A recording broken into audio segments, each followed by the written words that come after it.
Hey guys, welcome back to my channel. It's Farah.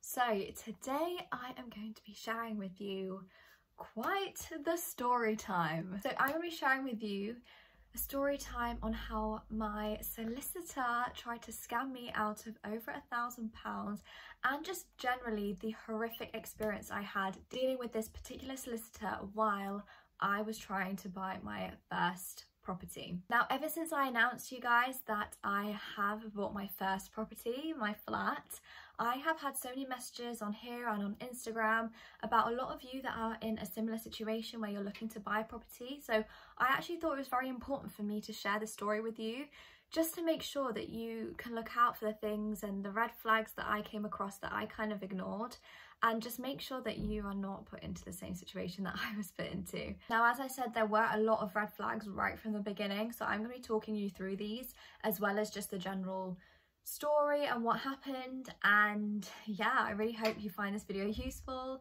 and if you do like videos like this, more story time videos, give this one a thumbs up, let me know. Comment down below if you want to see more videos like this. But with all that being said, let's just get straight into it. Okay, so firstly, before I get into the actual story, I just want to give some context. I work in professional services and I have done for almost 3 years now, so I am well aware of what professional services customer experience should look like. So going right to the beginning then, we found my solicitor off of Google, which I think most people do, and the first thing we really did was just email to ask her for her fee, just to check what her pricing was. I mean, I assume that every solicitor does the same thing when it comes to a property. So it was mainly down to like what fees they were charging, and that's how I was trying to compare between solicitors and choosing which one I would go with. Now, I want to say that the first red flag actually came before we even engaged with the solicitor, and this was that she was incredibly unresponsive, to the point where we were trying to ask for her fee, like what services that she would offer.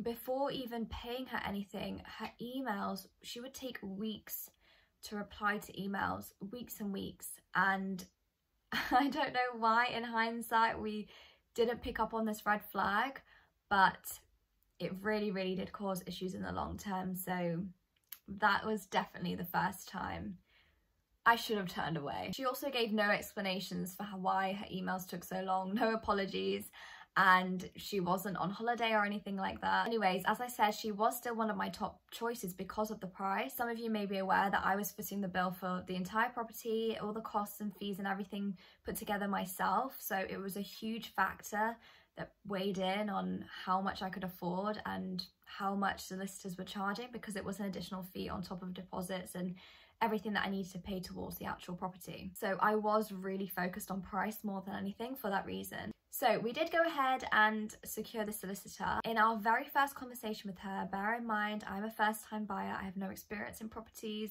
in buying, selling properties, none of that. So I was very new. She was well aware that I was a first-time buyer, because you have to tell your solicitor that. So I asked her about the process. I said, how long is it expected to take? She never ever gave me any indication of a time frame, not even an estimate of this is how long the process in total is going to take, this is how long certain things within the process are going to take. Nada. She didn't even tell me what was involved. Her literal response to my question was, we can do it as quick as you want me to. She literally said that to me, we can do it as quick as you want. So I was like, sweet. I actually had annual leave booked in about 2 weeks' time from when I first sat down with my solicitor, went to her office, and I was thinking in my head, I've got this annual leave booked. It'll be so great for me to get everything done by then. Like, I was planning in my head thinking this was all in my control, seeing as she basically put it on the table saying things could be done whenever I wanted it to be done. So I was like, oh, well, I've got this annual leave book. Can we get it done by then? Because then I'll have that whole week to move in, you know, sort everything out, get the keys, not have to take extra time off work and all of that. So she was like, yeah, that's fine. She didn't even it didn't even look like it would be an issue. She was just so, I don't even know how to explain it. It was just like no indication, like complete poker face. I really did not know or expect things to turn as dark as they do at the end, but you're gonna want to wait for that part. So yeah, literally no indication that would be an issue. She literally told me, yeah, that's fine. 2 weeks time, done deal. I was like, okay, great, like this is great. There was nothing really else to discuss. We signed the forms. There was quite a few forms that she asked me to sign while I was in the office. Oh, I should also mention that she did tell me there had to be surveys that she was going to get carried out on the property. She also told me that she was going to put together a report and let me know about any issues that she finds, or just like a summary of the legal documents that she gets provided, and kind of just relay that information, summarize it, because that's what a solicitor does. They take the legal stuff and like give it to you in a layman's terms, basically. And so actually while I was there, before we left, she asked me to pay for some survey fees, and she said she was going to get them done that week. This was a second red flag because she asked me to pay it in cash. She refused to take a bank transfer, which is what I first asked for because I didn't actually have any cash on me. I did not expect that. So I had to go and get some cash out, and it was a red flag. And in that moment, I was like, this is strange. Like, I could not imagine in my work ever asking a client to pay in cash. It just never happened. So I was like, that's really strange. It was a very small business, like a solicitor's firm, but still it was iffy. But she did tell me that everything was going to be referenced, like I was going to get a receipt and it's all going to be recorded, and then it gets deducted off my final bill. So it does get taken into account and it is going to be recorded. So she kind of just like, she basically made these excuses, and I just went along with it. I was like, well, yeah, she's going to have to deduct it off my final bill because this is actual money I'm paying. Like, I'm not going to pay it twice. And I was very like sure of that. So I was like, do you know what? Like, it's fine, I'll just do it. So I went and got the cash and I paid her. And then we left the office pretty much soon after that. And for about a week or so after this, I heard nothing from her. Bear in mind that she told me in 2 weeks' time this whole thing would be done. So to not hear anything in over a week was odd to me. At this point, I should also mention I was actually in contact with the sellers directly, because the platform that they used to sell the property on was not via an agent, so they did everything themselves. So they let me view the property, like I met them, and I was contacting them through this online platform that they were using, and I was getting constant updates from them, basically telling me that, yeah, my solicitor is unresponsive to their solicitors keep chasing her up, they're not hearing anything. So they were asking me to follow up with my solicitor, and I was thinking, this is so odd. My solicitor told me everything would be done in 2 weeks. Like, why would she be holding things up? So I was ringing my sister up. I would tell her, look, they're saying that they're not hearing from you. Are you not getting their emails? Is there an issue with the server? Like, where's the miscommunication coming from? Like, there must be an issue. But she just palmed me off. She was kind of like, oh, no, I'm waiting on them. They're supposed to provide me with documents, blah, blah, blah. I'm waiting on the surveyor. Like, she would always have an excuse for it. And I couldn't really say anything. I just had to take her word for it. So I was like, okay, well, she sounds like she's got things under control, so I just let it be. Anyways, those 2 weeks passed and I was on annual leave at that point. And bear in mind that she told me that we would have it done by the time I was on holiday. I was ringing her basically asking, okay, if it's not done now, then when will it be done? Because that was like essentially the date that I thought things would be completed. Even though our actual completion date was around the 4th of September, and this was like the last week of August, so we did have a week or so left anyway as like a buffer. So I was like, I wasn't too pushy because I knew there was an actual kind of set completion date. So I was like, okay, we'll work towards that kind of thing. And this whole time she was basically explaining that she had the surveys that she was waiting to come back. And she also said at this point, this was never going to be done in 2 weeks' time. The surveyors take about a week to come back to us and do the survey on the property. This was also during coronavirus time, so things were like extra delayed, but she never mentioned that during the initial meeting before I gave her that cash. So anyways, she also told me that the bank transfer for the deposit money takes at least 5 days. So she would have to tell me a week in advance before the completion date to make sure that money was transferred over so that I could actually get the keys on the date that we intended to complete. So she just randomly dropped that on me. So I was like, oh, okay, so you knew it was never going to happen in 2 weeks. What was the harm in telling me that from the beginning? So I was quite frustrated at that point because I was like, that's really odd. You could have just been straight up and been like, I know you want it done in this time, but that's not going to happen. She didn't even have to tell me that you can have it done whenever you want it done. She could have just told me the timescale as soon as I asked her what is the time frame. It was very odd.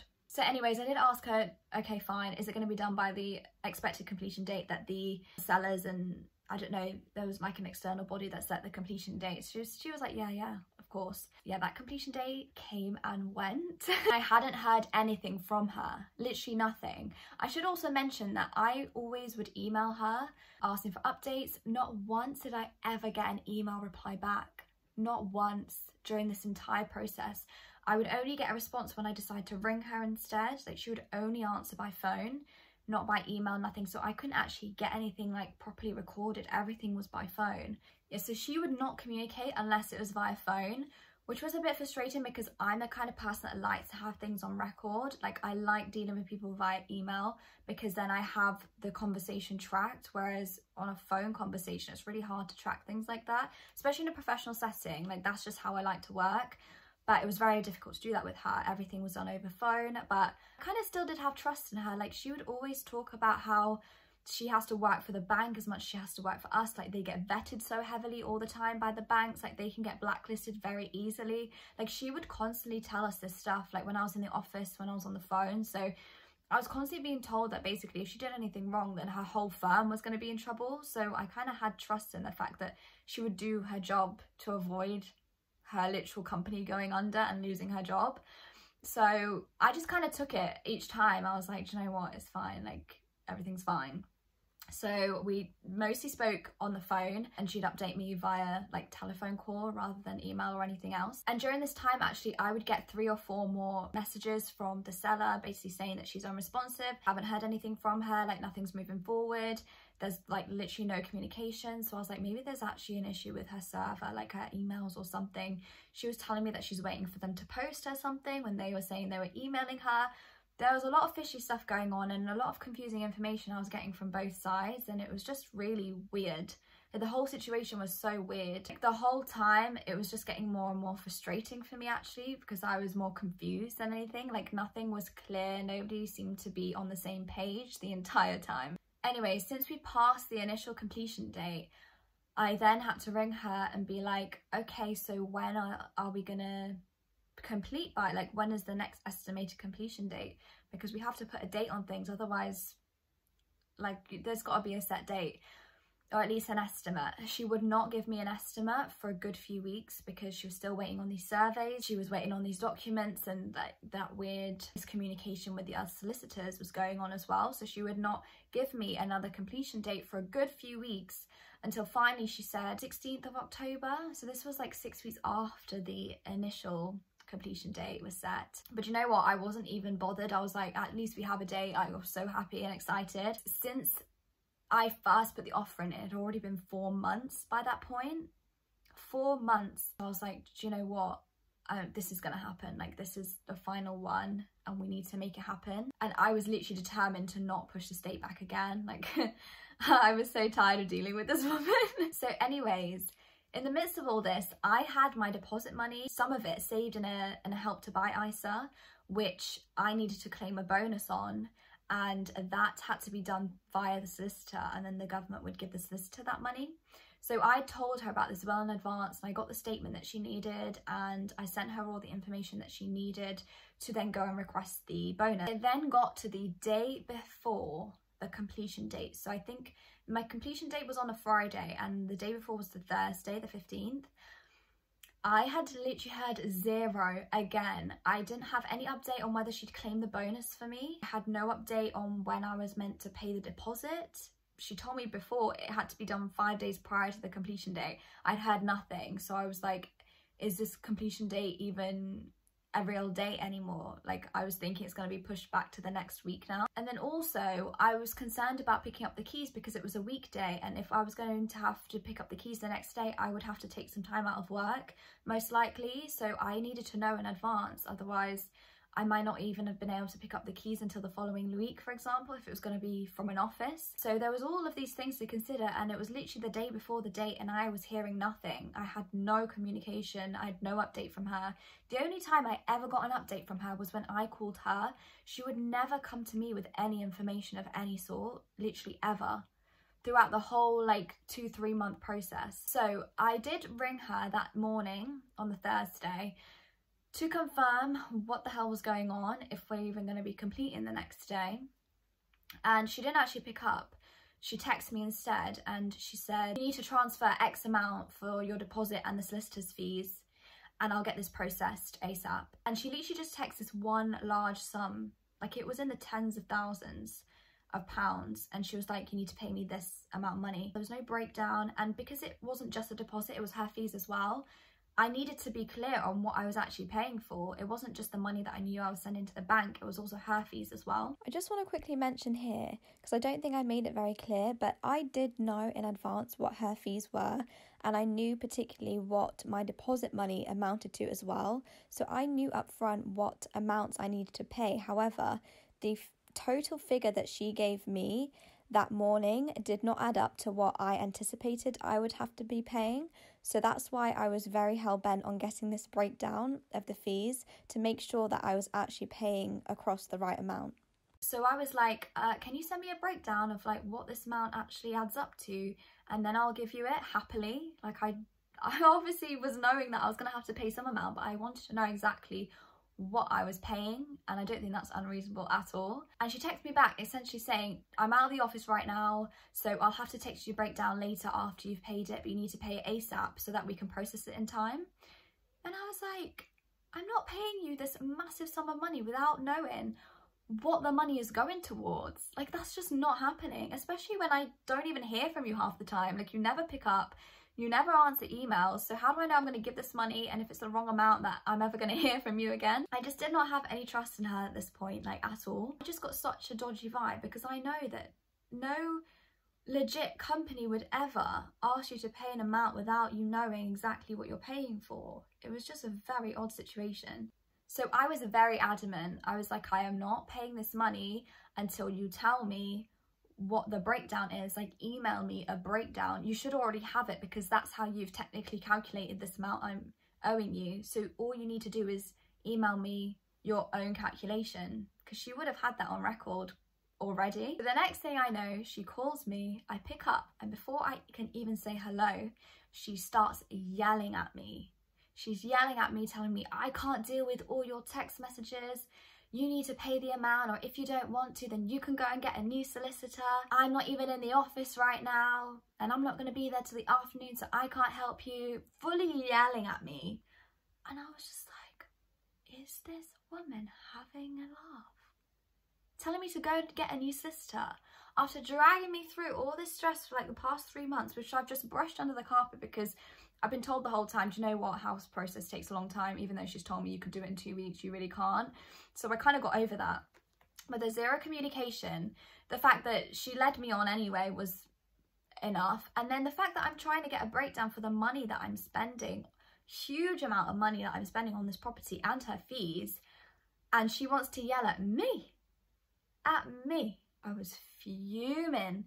But you know what? Like, she had the upper hand, because I needed to get this property complete. Like, I needed to complete the sale, and I couldn't do that without her, because the completion date was literally the next day. It was actually ridiculous. So even though I was so close to screaming back at her, I did not. I was still so calm and collected. I was very blunt, but I was very, like, I did not yell at her. I was the most professional one out of anyone in this situation, which blows my mind, because I was the client. So I was very firm, and I was literally like, I'm not paying you any money until you send me the breakdown. So you can wait until you get into the office in the afternoon, send me the breakdown, and then I will pay you. So then she sends me the breakdown. The numbers don't even add up. Like, the total does not add up to all the random fees and rubbish that she put into the calculation. So I was like, this calculation doesn't even make sense. Like, the total does not add up. Also, she missed out my Help to Buy bonus. That wasn't included. That was almost £1,000 on its own. She didn't include the fee that I'd paid her in cash months before. That wasn't included in there. So that was an extra amount that I was supposedly having to pay now. So I basically told her this. I was like, this calculation you sent me doesn't add up. So she obviously checked it again, and she comes back and she apologises that her calculations were wrong. So she sends me a new fee calculation, and the amount I have to pay is over £1,000 less than the initial one.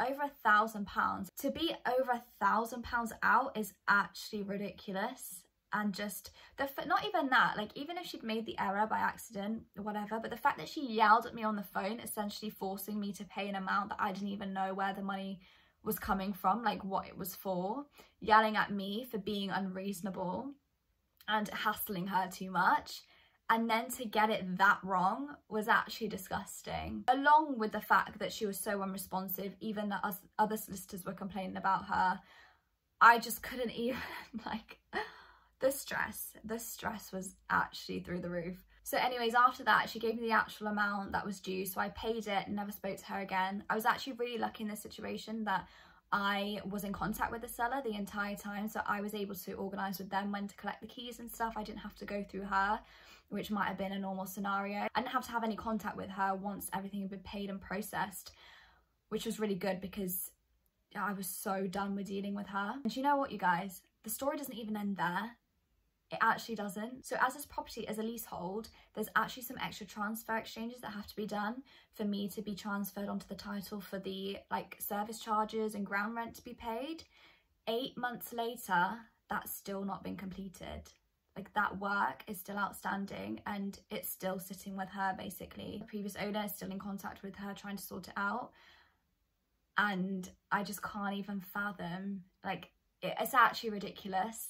It's actually ridiculous, and I just cannot even believe that this is real life. Like people actually function like this. Like this is their firm, their professional services, and this is how they behave and this is how they work. There's also so many other things that she didn't update me on. Like she didn't tell me about that report that she was supposedly writing. She didn't tell me about what the survey results were. She didn't tell me about the fact that the previous owners paid a portion of the service charge for the month that I was moving in, because we completed halfway through the month. There was just so many things that she never even told me about, and just things that were never communicated properly. And even to this day, part of her job still isn't complete, which is crazy. But anyways, the lesson that I've learned from that is make sure you do proper research, make sure you check reviews, make sure you are just really thoroughly looking into your solicitors, because I feel like even if you're looking at the fees, you really need to make sure that you're actually paying someone what it's worth. I don't think even the cheaper fee was worth the awful service that I got, so I probably would have rather paid a bit more. But yeah, that's my story, you guys. I hope it was helpful. I hope you found it informative. Please let me know if you did in the comments below. Give it a thumbs up if you enjoyed, and I'll catch you in the next video. Bye guys.